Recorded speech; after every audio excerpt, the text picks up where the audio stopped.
बोलो श्री प्राणनाथ प्यारे की जय, सतगुरु महाराज की जय, श्री लालदास महाराज की जय, बीतक महापर्व की जय। आदरणीय धाम के लाडली सुंदर साथ जी, आप सभी के चरणों में हम कोटि बार प्रणाम करते हुए आज हम जानेंगे कि उस अखंड धाम से हम सब कैसे आए। तो कल प्यारे सुंदर साथ जी मैंने चर्चा किया था कि उस अखंड परम धाम में कौन ऐसा कारण रहा जिसको छोड़कर हम सब आए, जिसके द्वारा बीतक लिखी गई। बीतक कोई अलग सी कथा नहीं है प्यारे सुंदर साथ जी। बीतक हमारे एपिसोड को जितने लोग देख रहे हैं, सुन रहे हैं, ये आपकी कथा है, इसीलिए यह इम्पोर्टेंट है। क्योंकि इस दुनिया में जितने भी तरह की आप कथा सुनते हैं वह किसी राजा रानी, किसी अवतारों की कथाएं सुनाई जाती है, लेकिन ये आपकी कथा है। जब ये ब्रह्मांड में चाँद, सितारे, हवा, पानी, प्रकृति कुछ भी नहीं था, तब वो अखंड परम धाम था। और उस अखंड परम धाम में कौन ऐसा कारण रहा कि जिसको हम लोग त्याग करके आवेश रूप में इस माया के संसार में आ गए।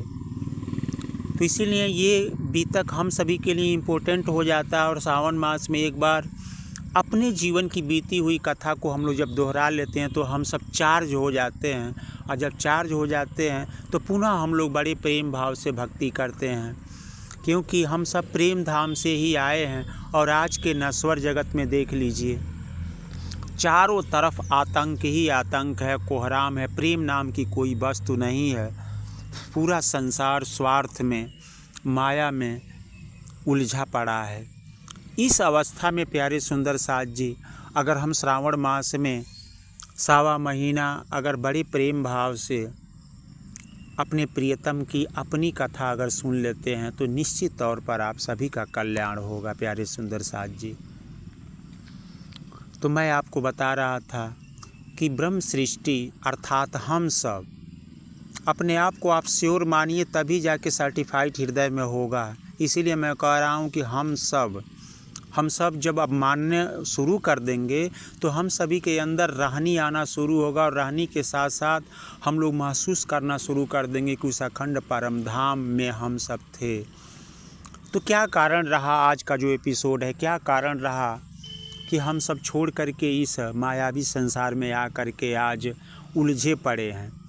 और यहाँ देखिए कैसा उलझन है। जन्म हो रहा है और जन्म से ही शिक्षा दीक्षा लेकर के बड़े बड़े एजुकेशन लेकर के धन दौलत के चक्कर में पड़ जा रहे हैं। शादी ब्याह होने के बाद अपनी बच्चों को डेवलप करने के फेर में पड़ जा रहे हैं, और बुढ़ापा अवस्था में कुछ भी नहीं रहता, सब का सब यहीं पड़ा रह जाता है। और हम लोग बुरे कर्म अगर कर दिए तो यहीं फंस जाते हैं, अच्छे कर्म किए तो स्वर्ग वैकुंठ जाते हैं। लेकिन इम्पोर्टेंट यह है कि क्या स्वर्ग और वैकुंठ जाने से हम सभी का कल्याण होगा। इन सभी बिंदुओं पर चर्चा आज हम करेंगे, क्योंकि उस अखंड परम धाम से हम लोग स्वर्ग वैकुंठ जाने के लिए नहीं आए, अपने निजी घर वापस जाने के लिए आए हैं। इसीलिए यह बीतक इम्पोर्टेंट हो जाता है। और इसको बताने के लिए कैसे बीतक उतरा, कैसे प्राणनाथ जी के द्वारा लालदास जी महाराज के मुखार बिंदु से यह शब्द निकला कि आपकी कथा उजागर हो जाए और आप अपने आप को जान जाएं कि आप ब्रह्म सृष्टि हैं। हुआ क्या, एक बार मैं सीधे कल वाली कथा को थोड़ा सा आगे एपिसोड लेके जाऊंगा, क्योंकि भविष्य पुराण में बड़ा सुंदर वर्णन भी है, और उस वर्णन में सारे यह सतयुग, त्रेता, द्वापर, कलयुग चारों आयु का वर्णन किया गया है, जो पहला भाग है इसका बीतक का। और चारों युगों में कितने राजा हुए इसका भी वर्णन किया गया है। और अंतिम राजा कलयुग का जो औरंगजेब होगा उस ज़माने में, वह बुद्ध निष्कलंक का अवतार, कल्कि का अवतार होगा, जो हमारे धर्मशास्त्रों से पहले से ही बताया गया है। और वह कल्कि अवतार बुद्ध श्री सतगुरु देवचंद्र महाराज जी और कल्कि के रूप में श्री प्राणनाथ जी का अवतार प्यारे सुंदर साथ जी संसार में हो गया आज के 400 वर्ष पहले। और उन्होंने ही ये बीतक की बात बताई कि हम सब के जीवन में हम सब कौन हैं, कहाँ से आए हैं, अपना घर कहाँ है और किस प्रकार हम भक्ति करेंगे कि हम सब पुनः अपने घर वापस जाएं।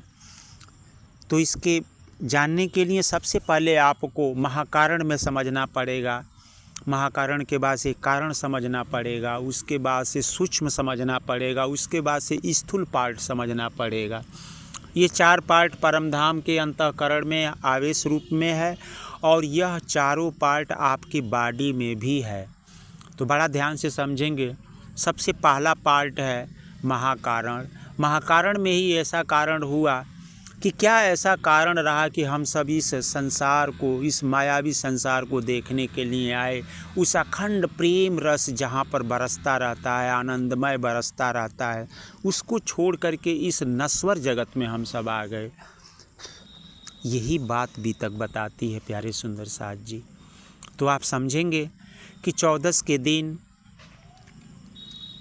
उस अखंड परमधाम में जो हम सभी का निजी घर है रंग महल, जो 9 मंजिल है, 10वीं आकाशी है, उसमें 14 के दिन सबसे पहले राज जी महाराज और हम सब 12,000 सखियाँ, जो उसका बड़ी जहाज़ है जिसको तख्तरवा बोला जाता है, तख्तरवा पे बैठ करके हम लोग अपने रंग महल से 9 लाख कोस पश्चिम की ओर रेती का मैदान है वहाँ पर जाते हैं। वहाँ पर सभी अपने जो निजी जंगल है, बड़ो वन, ताड़ वन, मधुबन, ऐसे ऐसे सभी जंगलों से निकल कर के सभी प्राणी आते हैं और क्रीड़ा करते हैं, राज जी महाराज को रिझाते हैं।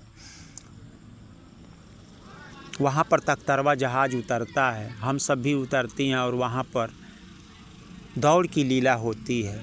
और उस दौड़ की लीला में छूने की लीला है कि सबसे पहले राज जी महाराज को कौन छुएगा और जो छू लेगा उसको राज जी महाराज, केवल राज जी महाराज अपनी मुस्कान और उसकी नज़रें उस पर डालते हैं तो उस रूह को बहुत ही आनंद प्राप्त होता है।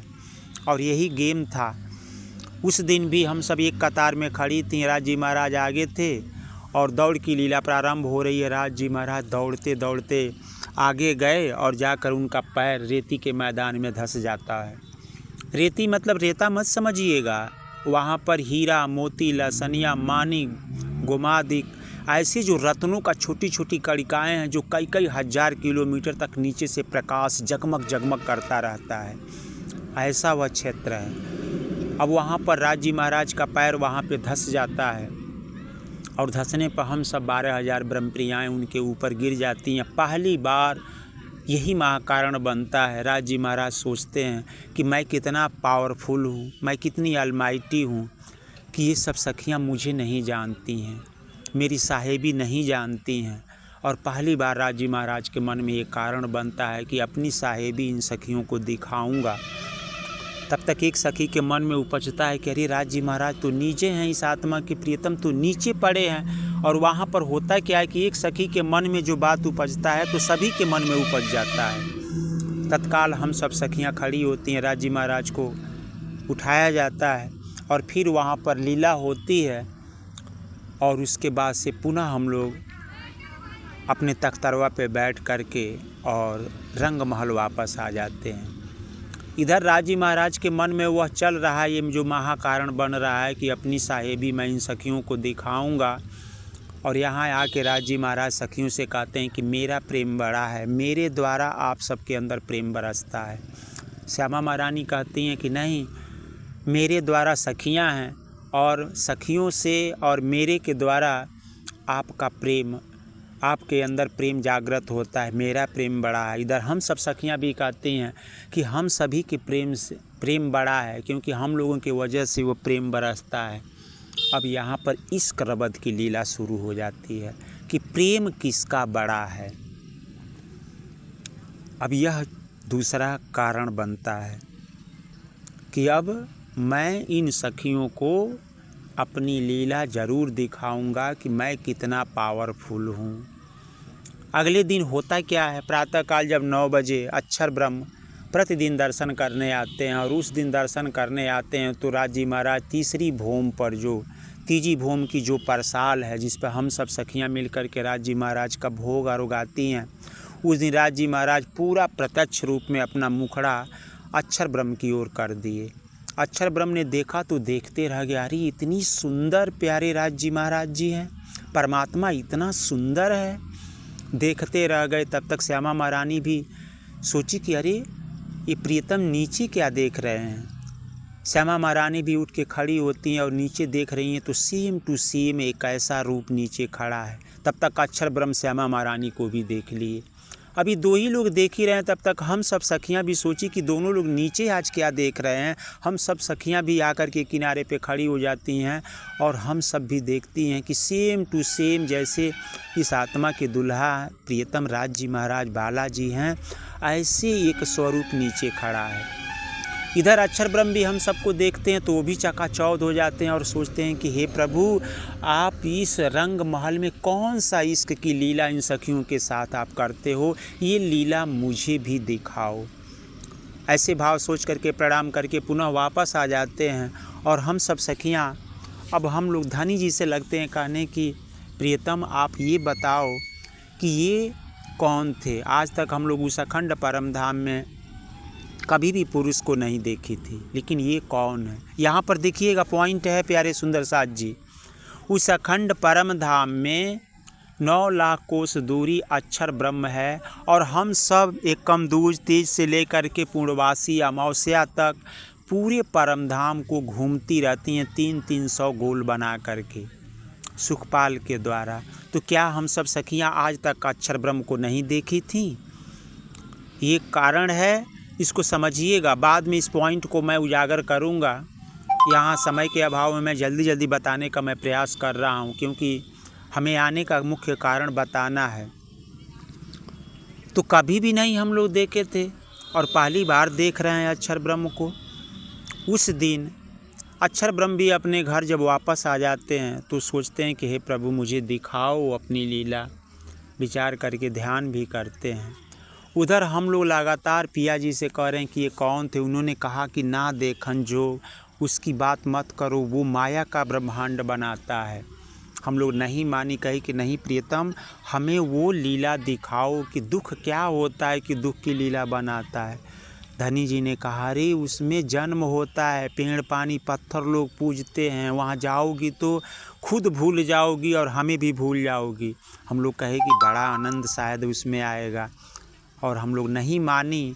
और न मानने की वजह से 3 बार परमात्मा ने मना किया, उसके बावजूद भी हम लोग नहीं मानी। तब जाके प्रथम भोम में ला करके रंग महल में हम सबको अंदर मूल मिलावे के अंदर बैठा करके और हम सबको आवेश रूप में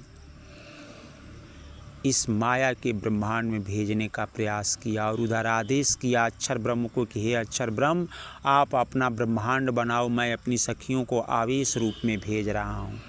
जबकि देखिएगा मैं हमेशा कहता हूँ कि आत्मा और जीव में बड़ा फ़र्क होता है। वहाँ पर आत्म स्वरूप में हम लोग हैं, लेकिन जब उसका आवेश आता है तो जीव बनाता है अक्षर ब्रह्म, क्योंकि ईश्वर अंश जीव अविनाशी उसका दूसरा पार्ट है ईश्वर का। वह हम सबको जीव पर डालता है प्रभाव, और जीव के अंदर वह आकर के शक्ति विद्यमान हो जाती है। आत्मस्वरूप में हम सब अभी भी अखंड परम धाम में बैठी हुई है। और अक्षर ब्रह्म ने इधर सारा ब्रह्मांड बना करके तैयार कर दिया। और इधर द्वापर का युग चल रहा है, और द्वापर के 28वें द्वापर में इधर भगवान कन्हैया का प्रकटन होता है, और इसमें हम सब ब्रज में आकर के प्रकट हो जाती हैं। तो प्यारे सुंदर साथ जी ये तो सृष्टि का नियम है, और यह माया का संसार हम सब देखने के लिए वहाँ से आती हैं। और हम सब के साथ आप नीचे वाले पार्ट में जानेंगे कि अक्षर ब्रह्म से हमारा एक एपिसोड है कि कैसे गौलोक धाम से हम आए, उसको आप सब देख सकते हैं। अच्छी तरह से उसमें वर्णन किया गया है।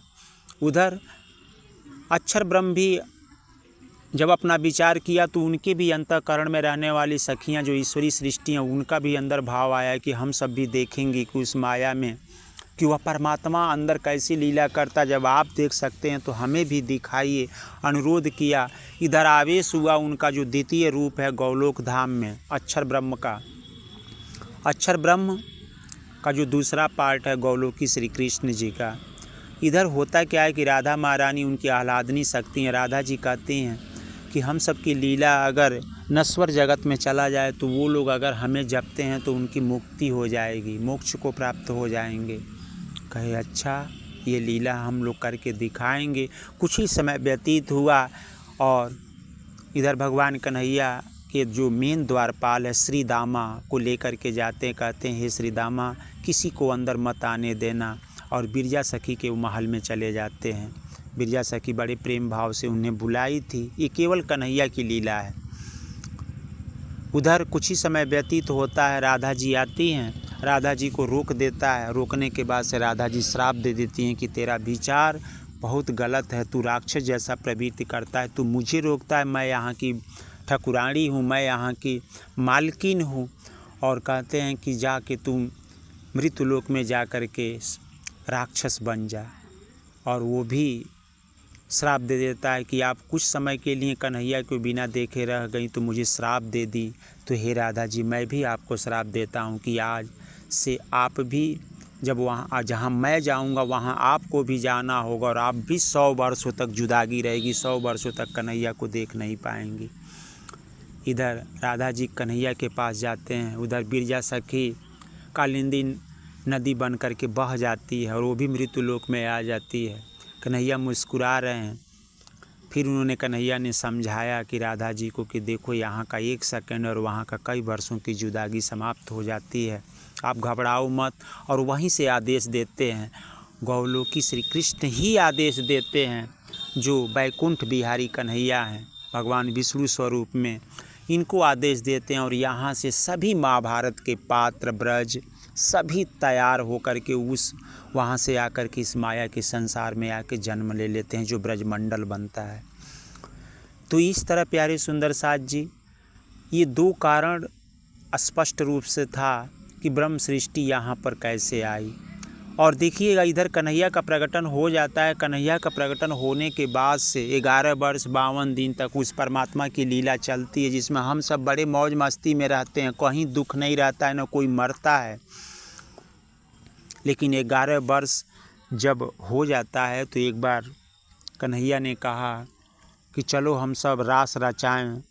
तो हम लोग अपना मर्यादा लगी देखने, और मर्यादा में ये 52 दिन तक कन्हैया नाराज हो गए। और 52वें दिन जा कर के रात्रि में उन्होंने इस धाम से परे जा कर के बंसी बजाई, और उस बंसी को हम सब तीनों तरह की जो सखियां हैं त्याग करके शरीर चली जाती हैं। और वहाँ पर बहुत तरह की लीलाएं होती हैं, बड़ा विस्तार होगा। उसके बाद से कन्हैया कहते हैं कि आप तो बड़ा निठुर हो, तुम लोग वहाँ की बातें मानती हो, वहाँ की पति की बातें मानती हो, तो तुम लोग पतिव्रता हो तो क्यों छोड़ करके चली आई हो। तब बहुत तरह के वो एक्सप्लेन भी करते हैं और वहाँ पर कन्हैया मान जाते हैं। और फिर से वह योग माया का आदेश करते हैं। योग माया का वृंदावन, वहाँ पर नित्य वृंदावन तैयार होता है और उसमें रास लीला होती है। और वह रास लीला प्यारे सुंदर साथ जी अक्षर ब्रह्म देख रहे हैं, क्योंकि वह मांगे थे कि आप कौन सी इस करबद्ध की लीला करते हैं, उनकी आत्मा तृप्त हो जाए। इसको देख रहे हैं अक्षर ब्रह्म। और अक्षर ब्रह्म जब ज्यों ही पूर्णतः उस रस को चखने का प्रयास किया तो वो अखंड कर लिया।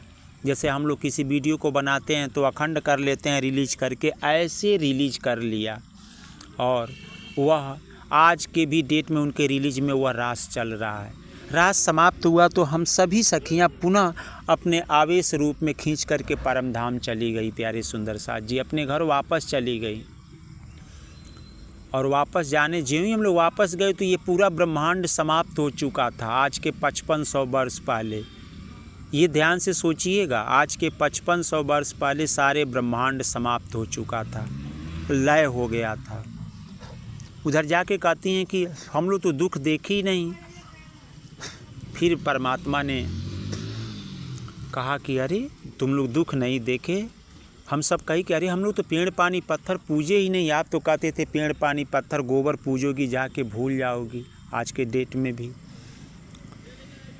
तब जाके फिर समझाया और फिर वहीं पर मूल मिलावे के अंदर बैठा करके हम सबको भेजा और कहा कि अब तुम लोग जाओ पेड़ पानी पत्थर पूजोगी। और वहाँ से हम सब आवेश रूप में आकर के अलग अलग देश में आकर के यहाँ पर जन्म ले लेती हैं। और यह कलयुग का समय चल रहा है प्यारे सुंदर साथ जी। यहाँ पर आकर के हम लोग पेड़ पानी पत्थर ही तो पूज रहे हैं। कोई मंदिर में जाके पत्थर पूज रहा है, कोई गौरी गणेश बना करके गोबर को पूज रहा है, कोई पेड़ पौधा को ही भगवान मान करके परमात्मा मान को पूज रहा है। इस पूरा संसार भ्रम में फंसा हुआ है प्यारे सुंदर साथ जी। मैं सनातनी और सनातन का पता ही नहीं कि सत्य क्या है। जिस दिन आप जानोगे कि सत्य क्या है, सत्य केवल परमधाम है, उसको छोड़ के इस संसार टोटल असत्य है। और इस पूरे संसार के लोग परमधाम जानते ही नहीं, स्वर्ग वैकुंठ को ही सनातन समझ बैठे हैं। तो कहाँ से ज्ञान होगा प्यारे सुंदर साथ जी। इसी ज्ञान को हटाने के लिए ये ब्रह्म ज्ञान बीतक के रूप में उतरा। और हम सब आकर के जब भूल जाती हैं तो हम सबको जगाने के लिए प्यारे सुंदर साथ जी, बड़ा ये लास्ट मार्मिक पॉइंट है, इसको ध्यान से समझिएगा। हम सबका भ्रम हटाने के लिए ही राज जी महाराज आवेश रूप में पुनः इस धरती पर श्यामा महारानी का आवेश जाता है। और जब वहाँ दोनों लोग खड़े रहते हैं, हम सबकी वहाँ पर अगुवान सखी, जिसको इंद्रावत सखी, सुंदरी सखी के नाम से जानते हैं, वह सखी श्यामा महारानी के आवेश रूप में आकर के इस धरती पर अवतरित होती है कि पुनः हम लोग भूल चुकी हैं और हम लोगों को पुनः अपने घर वापस जाना चाहिए। और वही आकर के बुद्ध के स्वरूप में, सतगुरु के स्वरूप में श्री देवचंद्र जी का रूप धारण करती है, जिससे ये बीतक कथा लिखी जाती है प्यारे सुंदर साथ जी। और उन्हीं का चरितार्थ आगे चल कर के इंद्रावत सखी भी आती हैं, जिस आवेश के रूप में प्राणनाथ जी प्रकट होते हैं।